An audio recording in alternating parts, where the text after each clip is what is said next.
नमस्कार साथियों, मैं संतोष कुमार और आज हम बहुत ही मोस्ट इम्पोर्टेंट टॉपिक डिस्कस करने वाले हैं जो आजकल चर्चा का विषय है। ये क्यों इम्पोर्टेंट है? तो इसलिए इम्पोर्टेंट है क्योंकि आपको पता है भारत जो है एक वासुदेव कुटुंबकम की बात करते हैं कि पूरा विश्व एक फैमिली है और उसी फैमिली में आज हम एक बहुत अच्छी चीज़ डिस्कस करने वाले हैं। देखो पीछे मेरे एक टॉपिक दिख रहा होगा आपको, तुर्की और सीरिया में भूकंप ने मचाई तबाही।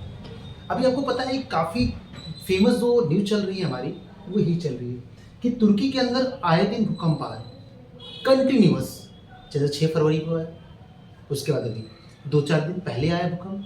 तो ये भूकंप क्यों आ रहा है, जानेंगे हम इसका रीज़न और ये हम डिस्कस क्यों कर रहे हैं, इसके पीछे कारण। तो चलिए हम देखते हैं सबसे पहले कि ये भूकंप क्यों आया, इससे क्यों तबाही मची। तो जो भूकंप आया था 6 फरवरी की बात करूं मैं, ठीक है, कब आया था? 6 फरवरी। 6 फरवरी को जो भूकंप आया तुर्की के अंदर, ठीक है, उसका जो तीव्रता रही है वो 7.8 थी। कितनी थी? 7.8। अब इससे इतना ज़्यादा नुकसान हुआ तुर्की को कि वहाँ के इकोनॉमिक और काफ़ी लोग मारे। अब ऐसा क्यों होता है? देखो सबसे पहले ऐसा नहीं है कि पहली बार तुर्की में भूकंप आया हो, नहीं। तुर्की में आपको पता है इससे पहले भी भूकंप आते रहे और भूकंप कब से स्टार्ट हुए? तो 1939 में भी यहाँ पे तेज भूकंप आया था जिसमें लगभग 32,000 से ज्यादा लोगों की मौत हुई थी।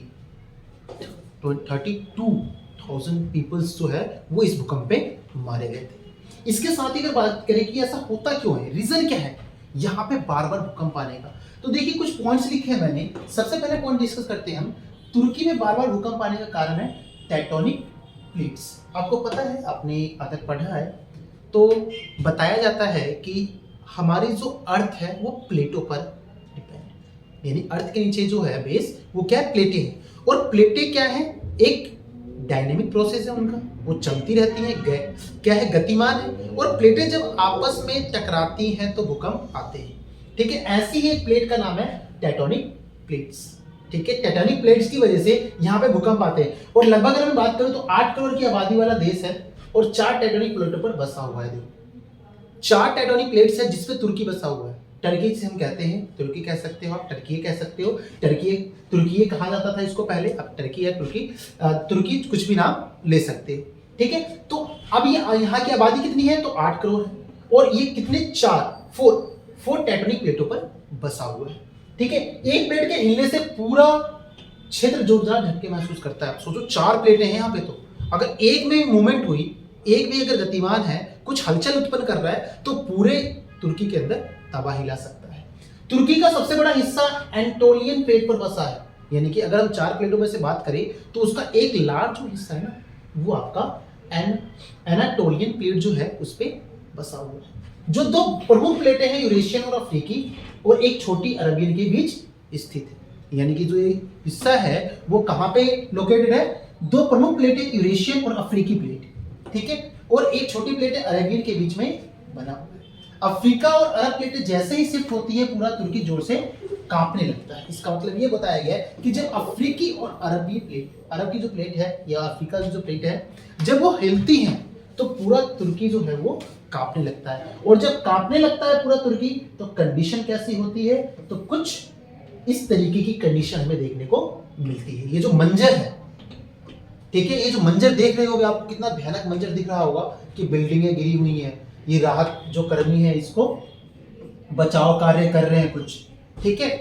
अब ये भूकंप से पता है आप लोग, इस भूकंप में नहीं भी अभी तक जो टर्की से जो इंफॉर्मेशन आई, जो वहाँ के न्यूज़ रिपोर्टर्स और न्यूज़ से जो खबरें आ रही है, माना जा रहा है कि 40,000 लोग मारे गए, 40,000 लोग मारे गए इस भूकंप में।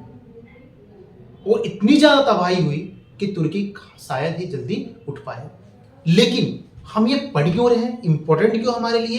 तो देखो इंपॉर्टेंट इसलिए बन जाता है ये टॉपिक क्योंकि यहाँ पे ना ये जो कंडीशन हुई, इस कंडीशन को देखते हुए भी इंडिया ने क्या करी? मदद भेजी। ये देख रहे होंगे आप, इस यहाँ पे एक विमान है हमारा, ठीक है, और ये इंडियंस जो हमारे एनडीआरएफ की टीम है और कुछ सेना के जवान हैं जो इस कार्गो कहते हैं, कार्गो विमान कहते हैं इनको, जो भारी सामान लेकर एक स्थान से दूसरे स्थान जाती है। हमने 2 टीमें भेजी, ठीक है। कितनी टीमें भेजी? 2 टीमें भेजी हमने, एक कोलकाता से एक नोटिस। यहां पे जो दो टीमें भेजी गई एयरबेस से, ठीक है, उसमें हमने इंडिया ने काफी हेल्प की। इस विमान के अलावा भी इंडियन जो पीपल्स थे उन्होंने भी तुर्की की हेल्प की। और ये इंपॉर्टेंट क्यों है कि देखो तुर्की जो था, देखो यहाँ पे एक वर्ड लिखा है मैंने, कश्मीर पर उन गुस्ताखियों को भुलाकर भूकंप से तबाह हुए तुर्की के लिए भारत ने बढ़ा दिया मदद का हाथ। देखो कश्मीर पर उन गुस्ताखियों, यानी जो गुस्ताखियां की थी कश्मीर पे तुर्की ने, कौन सी गुस्ताखियां, तो मैं कुछ याद दिलाना चाहूंगा। 1965 और 1971 हम भूल नहीं सकते। 1965 और 1971 ये दो समय ऐसे थे जब हमारा वॉर पाकिस्तान के साथ था। और पाकिस्तान को, आपको जानकर हैरानी होगी कि 1965 के वॉर में और 1971 के वॉर में पाकिस्तान को तुर्की ने मदद की। मींस यानी कि तुर्की अगर देखा जाए तो हमारा दुश्मन रहा है, लेकिन मैंने एक बात कही थी वीडियो की स्टार्टिंग में ही, वसुधैव कुटुंबकम। मींस हम पूरे विश्व को एक फैमिली के रूप में देखते हैं, और यही तो भारत की खासियत है। और इसीलिए जो भारतीय होने का जो गर्व है ना, वो बहुत ज्यादा है हमें, कि हम एक दुश्मन को भी एक दोस्त के नजरिए से देखते हैं। जैसे कि गांधी जी ने कहा था, गांधी जी का याद होगा आपको, एक काफी फेमस है, अहिंसा नहीं, अहिंसा पर आधारित, हिंसा नहीं करनी है। लेकिन गांधी जी कहते थे भाई एक गाल पे थप्पड़ खा सकते हो तो दूसरा गाल भी आगे कर दो। अब ऐसा क्यों? उनका मानना था कि अगर एक गाल पे थप्पड़ मारा गया तो दूसरा गाल आगे करने से उसको ये लगेगा कि आप कितना भी मार लो हम पीछे हटने वाले नहीं है। लेकिन लोग क्या करते हैं, इसका गलत मतलब निकालते हैं ना, कि एक गाल अगर थप्पड़ मार दिया दूसरा गाल लगाएंगे तो वो थप्पड़ मार देगा। अब देखो ना 1965 इसने हमारे ऊपर अटैक किया, यानी तुर्की ने पाकिस्तान को सपोर्ट किया, और 1971 में भी तुर्की ने पाकिस्तान को सपोर्ट किया। और यहां तक जब भी कश्मीर का मुद्दा आया है, कश्मीर के मुद्दे पर इवेनो में भी तुर्की ने केवल और केवल पाकिस्तान का साथ दिया। लेकिन फिर भी हम क्या कर रहे हैं, उसकी मदद कर रहे हैं। क्यों? क्योंकि हम वसुधैव कुटुंबकम को फॉलो करते हैं, हम दुश्मनी की जगह दोस्ती को फॉलो करते हैं। ये पिक्चर्स दिख रही होगी आपको कि किस तरीके से हमारे जो टीम्स थी, एनडीआरएफ की जो टीम थी जो वहां गई, उन्होंने किस तरीके से तुर्की लोगों को हेल्प की, मदद की। और इसीलिए ये बताता है, ये संकेत देता है कि हम कैसे एक विश्व गुरु की तरह बने।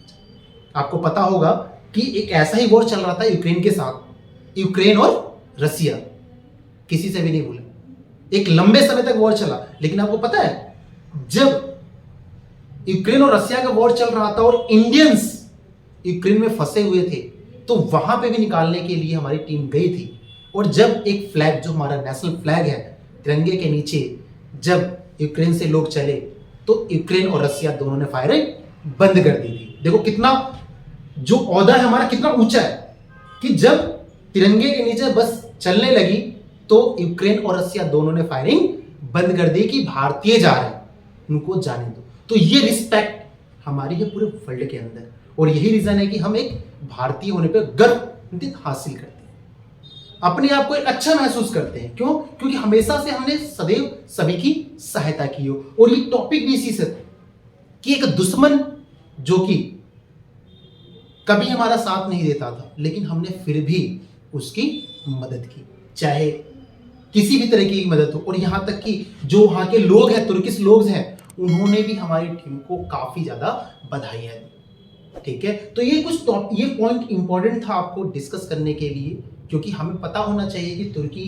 को हमने सपोर्ट क्यों किया। क्योंकि विश्व गुरु का मतलब यही होता है, अगर हम आगे की तरफ बढ़ना चाहते हैं तो सभी को हम साथ लेकर चलना चाहते हैं, किसी को दुश्मनी नहीं, सभी के साथ दोस्ती का व्यवहार रखना चाहते हैं। आई होप आपको वीडियो पसंद आई होगी, और ऐसी ही इंपॉर्टेंट कुछ जानकारियों के लिए हमारे चैनल पे बने रहें। लाइक, शेयर और कमेंट करना मत भूलिए।